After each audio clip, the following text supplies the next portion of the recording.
Hello, welcome to Activate Clinic. My name is Hani, and today we're talking about shoulder injuries. So today we'll start off by talking about the shoulder joint itself first. So this bone here, this lovely bone, is called the scapula, also known as the shoulder blade, and its job is to keep the shoulder joint connected together. So we'll have a look on this side. And this bone is called the humerus. And one thing you'll note is that the joint is kind of not held in place by much. It's just, the two bones are just leaning up against each other. And that's one of the reasons why it's one of the most commonly injured joints in the body. And we see that a lot in our clinic. So let's talk about why it's injured.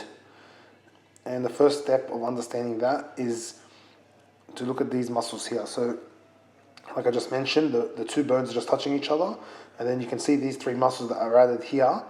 Their job is to pin the arm up against the shoulder blade whenever you're doing something with your arm, so that your shoulder doesn't dislocate. So these muscles quickly are called, this is called supraspinatus, which is probably the most commonly injured one specifically, as it's not very strong. This is infraspinatus, and then this one's called teres minor. And then on the other side, this one is called subscapularis. And that's not as commonly injured, but as it's a bit bigger, but it can be injured, especially for physical workers. So you can see the three of them around here. So 1, 2, and 3.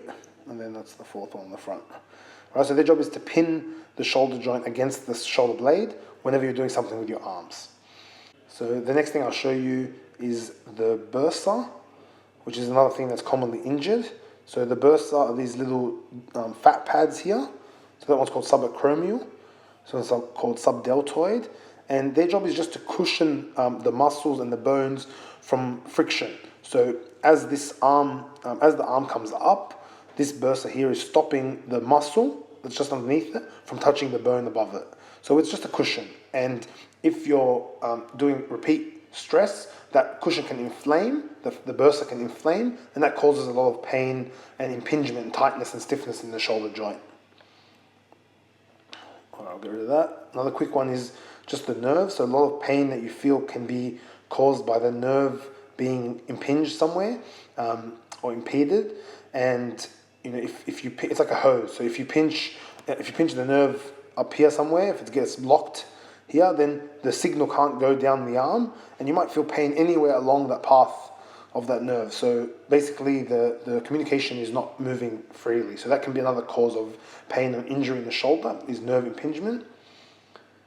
And then the last thing I want to just quickly mention is big muscles. So those muscles that we've just looked at are the ones that keep the shoulder blade together. But then these bigger muscles are the ones that are responsible for big movements. As you carry heavy things, they're the ones that are doing most of the work. But the injuries occur if the ones below these, those four that we talked about, are not doing their job to stabilize. That can cause a lot of injury and extra stress on the joint.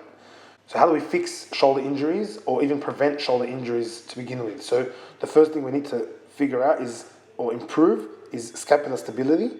So we want, as you move around, we want the scapula to stay in a normal rhythm. So that relies on this huge network of muscles that are all connected. So you start seeing a few of these muscles connected to the scapula, more here and more here. And those muscles are the most important first step, is getting the scapula to stay in the right position, because that takes pressure off these muscles if the scapula is in the right place.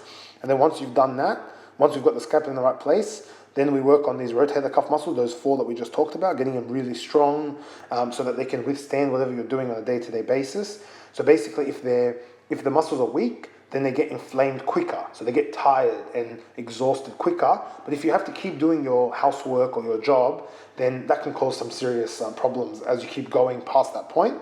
So that's the next thing, is to get those rotator cuffs super strong and have really good endurance.